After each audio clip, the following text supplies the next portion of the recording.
ఇవాళ నిన్ను పెద్ద మనిషి అని మేము పిలవాలనా? పెద్ద మనిషి అని పిలిపించుకునే అర్హత నీకు ఉన్నదా అని నేను ఈ వేదిక మీద నుంచి అడుగుతున్నా.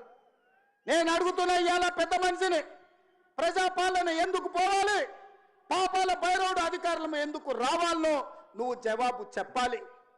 నీ పదవి కోసం, నీ అధికారం కోసం, నీ ఆకాంక్ష కోసం ఆనాడు 1983 చరిత్ర వెనక్కి వెళ్ళి ఆయన పుట్టు పూర్వతరాలు పుట్టు మచ్చలు ఇవ్వాలి. ఈ వేదిక మీద నుంచి నేను చెప్పదలుచుకున్నా. ఆయన నీతేంది, ఆయన జాతేంది, ఆయన దోస్తేందో ఇవాళ మీ అందరి ముందర నేను విజ్ఞప్తి చేయదలుచుకున్నా. మిత్రులారా, 1983లో తుమ్మల నాగేశ్వరరావు గారు సజీవ సాక్షి. ఆనాడు అన్న పెద్దలు నందమూరి తారక రామారావు గారు యువ న్యాయవాదిగా జగిత్యాలలో న్యాయవాది పదవిని బాధ్యత నిర్వహిస్తుంటే పిలిచి భుజం తట్టి నీకు ఎమ్మెల్యే టికెట్ ఇచ్చి నీకు ఎక్సైజ్ శాఖ మంత్రి ఇస్తే సంవత్సరం తిరిగే లోపలనే అన్న ఎన్టీఆర్ను వెన్నుపోటు పడిచి నాదెండ్ల భాస్కరరావుతోని జట్టు కట్టిన నువ్వు నాదెండ్ల భాస్కరరావు సోపతిని వదిలి కాంగ్రెస్ పార్టీలకు వచ్చి 40 సంవత్సరాలు పూర్తయింది.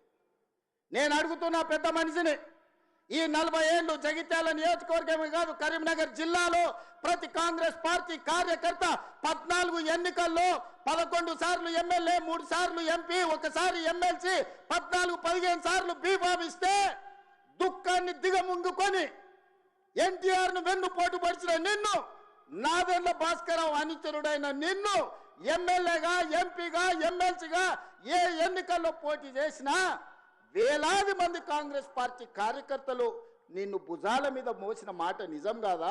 పల్లకిలో అసెంబ్లీకి పంపిన మాట నిజం కాదా? మిత్రులారా, 40 ఏళ్ళు నీ కోసం, నీ పదవి కోసం, నీ కుటుంబంలో జడ్పీటీసీ, ఎంపీపీ ఏ పదవి వచ్చినా నీ కుటుంబానికి ఇచ్చుకున్నా జగిత్యాల కాంగ్రెస్ పార్టీ కార్యకర్తలు మౌనంగా నీ కుటుంబానికి ఊడిగం చేసిన మాట నిజం కాదా?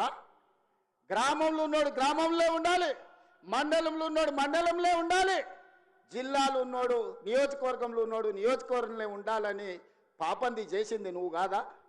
మొన్న నేను జగిత్యాల కార్యకర్తలను కలిస్తే ఒక్కొక్కరు తమ కష్టాలను మనసు విప్పి మాట్లాడుతుంటే నాకు ఆశ్చర్యపోయినా. గాంధీ భవన్ చూసి ఒక నాయకుడు చాలా సంవత్సరాల తర్వాత మెట్రోలో పోతుంటే గాంధీ భవన్ కనిపిస్తే ఆనందంతో కన్నీళ్లు గారిని, ఆనంద బాష్పాలు గార్చిన మెట్రోలో నన్ను ఇట్లా గాంధీ భవన్ చూసిన మా నాయకుడు ఎన్నడూ నన్ను గాంధీ భవన్కు తీసుకుపోలేదని చెప్తుంటే నాకు నిజంగా మనసులో కలుక్కుమన్నది. ఇట్లాంటి కర్కోటకులైన నాయకులు ఉంటారా అని.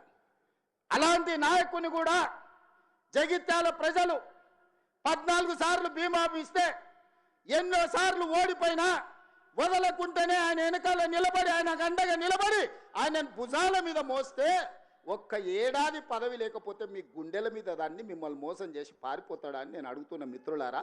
ఇది న్యాయమా? ఇదేనా నీ జాతి, నీ నీతి? ఈ వయసులో నువ్వు 40 ఏళ్ళు నీ జెండా మోసి నిన్ను మోసిన కార్యకర్తల గుండెల మీద దాన్ని మోసం చేసి శత్రువు సంతను చేరుతావా? శత్రువు సంకలు చేరి ప్రజాపాలన పోవాలంటావా? ఇట్లాంటోడు పెడితే పెళ్లి కోరుకున్నాడంట, పెట్టకపోతే సావు కోరుకున్నాడంట. ఇంతకంటే ఉదాహరణ ఇంకేమన్నా ఉందా? నేను అడుగుతున్న పెద్ద మనిషిని, ఈ ప్రజాపాలన ఎందుకు పోవాలి? 10,000 కోట్ల రూపాయల ఆడబిడ్డలకు మహాలక్ష్మి పథకం ద్వారా ఆర్టీసీలో ఉచితంగా అమ్మవారిని దర్శించుకోవాలన్నా, అమ్మగారి ఇంటికి పోవాలన్నా మా అక్కలందరినీ ఆర్టీసీలో ఉచితంగా ప్రయాణం ఇచ్చినందుకు ప్రజాపాలన పోవాలన్నా?